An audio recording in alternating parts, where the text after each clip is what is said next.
Hello everybody, welcome back to my channel and welcome to today's lesson. So today we'll be talking about how to play the piano on all 12 keys.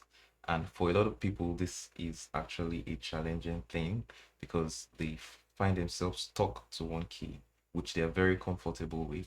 And moving to another key is usually very uncomfortable, and it's like they're moving out of their comfort zone. So today I'm going to be guiding you through some steps that you need to take in order to be able to conquer this problem and to be free while playing on other keys.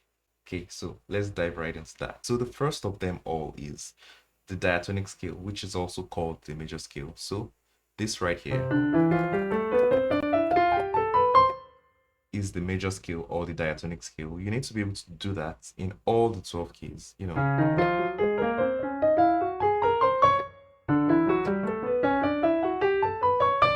all the 12 keys that way. What that does for you is it helps you to know the interval relationships between all the notes, and that goes a long way into you being comfortable in all your keys.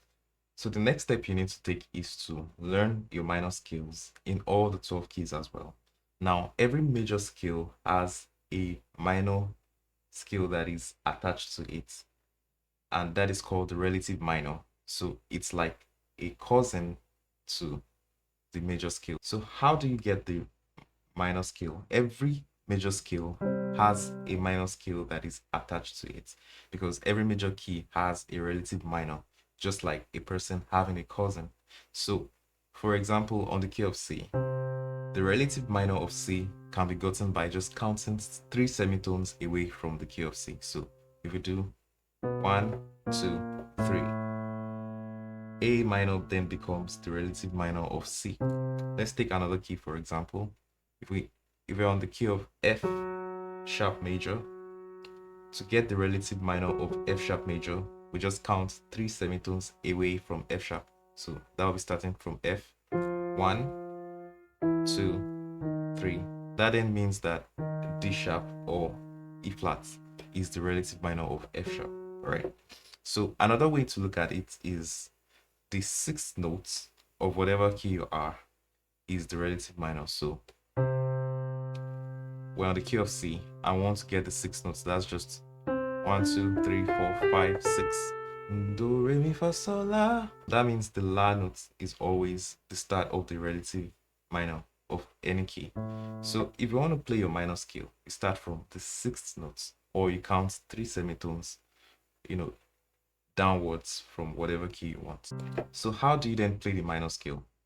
You just start from that sixth notes that we got, or after counting 3 semitones down from the major notes, 1, 2, 3, we're here at A minor. So this A note is actually the sixth note of the C. So it's as if you're playing the major scale, but starting from the sixth notes. So instead of starting from the C, you're starting from A.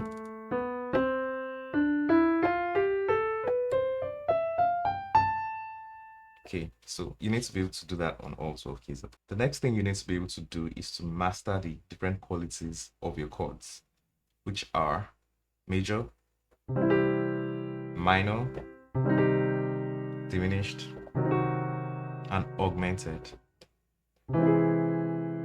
But actually, for this lesson, we'll just be looking at probably the major and the minor, and maybe the diminished as well. So one thing you need to know is that for the diatonic scale, your chord 1, 4, and 5 are actually major chords, while your chord 2, 3, and 6 are minor chords. So your chord 7 is the only diminished chord. So what it means is that by default, without altering these chords within the diatonic scale, this is what we have. So unaltered, your chord 1 is always a major chord. Unaltered, chord 2 is always a minor chord. Unaltered, chord 3 is always a minor chord. On and on that way. 4 is a major, 5 major, 6 is a minor, and 7 is a diminished. Now, for all these chords, even though they have their default qualities, you can alter them to suit whatever quality you want per time. So, for instance, your chord 1 is always a major, and since we're on the key of C, the chord 1 on the key of C is C major. Now, we can make this C major chord a minor chord. All we need to do is just to lower the third, and that gives us C minor. If we restore the third, we're back to C major. Now, the chord 2 on the key of C, which is D minor, can be altered to give us a major chord. All we just need to do is to raise the middle notes by a semitone, and then it becomes a major chord. So this is D major, while this is D minor. So you need to be able to do this for any chord at all that you play. The reason is because if you're on another key, like the key of E flat, you know that the first key is always your roots, and that is the chord 1. So this is chord 1. You need to go to a chord 2, and you then know that a chord 2 is always a minor triad. Now, if you are not used to how a minor triad feels on the next chord, for example, the chord 2 on the key of E flat is F. So if you're only used to playing F as a major triad, it won't give you the sound of a real chord 2 on the key of E flat. So it should actually be F minor, not F major. So you need to be able to play your triads on the diatonic scale for every key, like that. So take it to another key, let's say the key of G.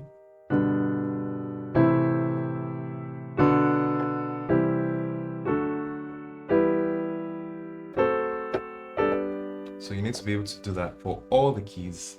Next step you need to take is to be able to play your inversions. So what is an inversion? An inversion is actually you taking the lowest note of any chord and playing that lowest note an octave higher.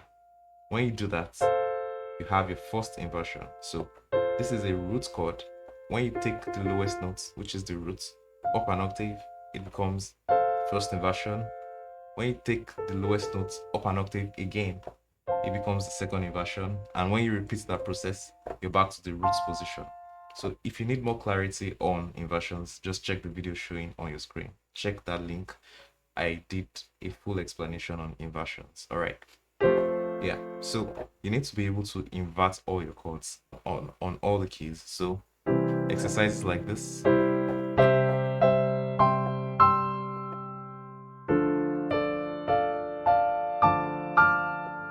Chord 3, 7, and back to the roots.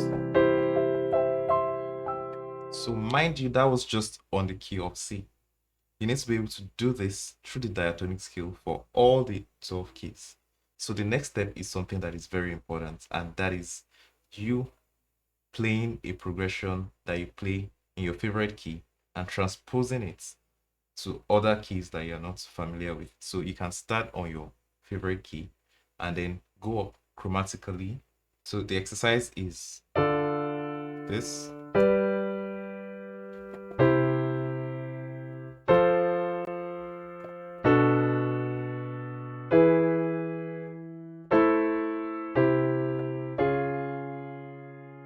So let me break that down. What exactly am I doing? I'm actually just playing. This is the progression 2 to chord 5. So that's a D minor to a G major.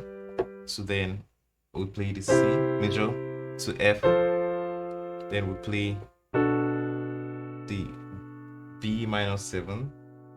So you're playing a B note. That's a C on your left hand, and you're playing a D major on your right hand. So you you then go to the chord 3, that's E major, and chord 6 to 1. So that makes a complete progression for this exercise, after which you go to the next key and then repeat the same exercise.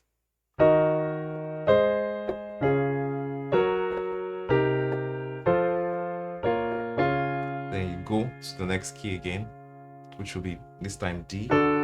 So let me start from C and try to play it slowly so you can see how the exercise runs. All right, so we have D minor. I'm playing it D minor 7th, so this is the 7th minor 7, but you can as well play just the D minor triad, okay? So G, C, to F, B minor 7, to E major, or E major E7, so that's the dominance, to A minor, and then you modulate up a chromatic note to C sharp, and then you repeat the same progression. So that will be E flat minor to A flat, then C or D flat to F sharp or G flat. Then you go to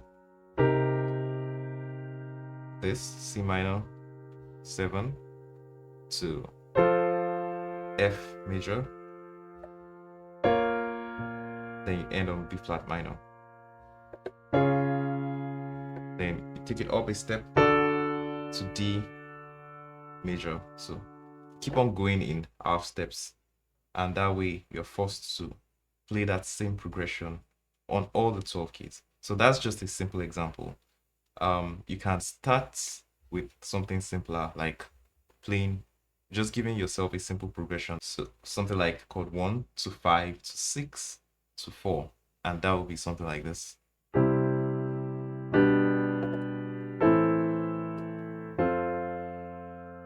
So you then try to play this on all the 12 keys. So let's take that progression again. That's chord 1 to 5 to 6 and to 4. Then we'll do that same exercise on all the other keys. All right, so chord 1 to 5 to 6 and then to 4. We're going up 1, 5, 6. We're going up 1, 5, 6. We're going up 1, 5, 6, 4. We're going up again 1, 5, 6. So you keep on doing that on all the other keys just to make sure you get familiar with them, and that is actually the step to take.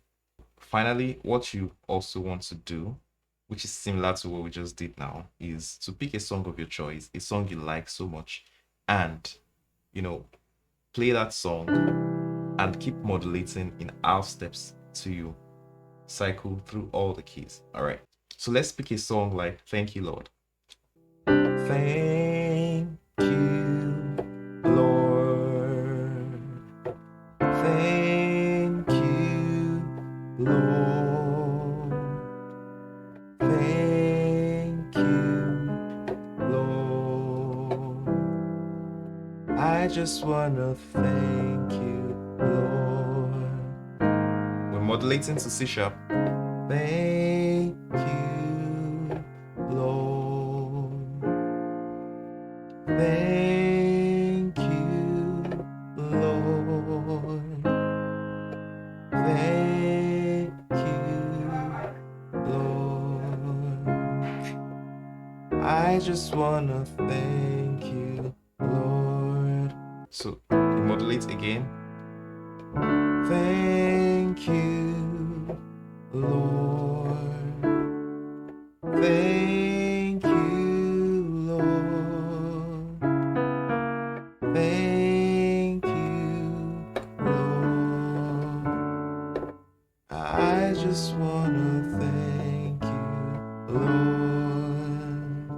So you keep on just modulating that way.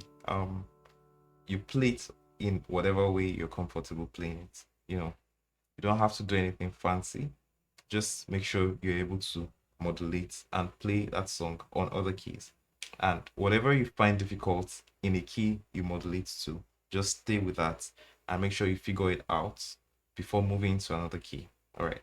So this may look like a difficult task, but trust me, is actually worth it because in the long run, it frees you up to be able to play on all 12 keys and it helps you to be confident and more professional in your playing. All right, so that brings us to the end of today's lesson, and I believe it has been helpful to you. So if it has, please do like the video and also subscribe to my channel, as that helps YouTube to recommend my videos to other people that would definitely need them. So thank you guys for watching again and see you in the next video. Cheers.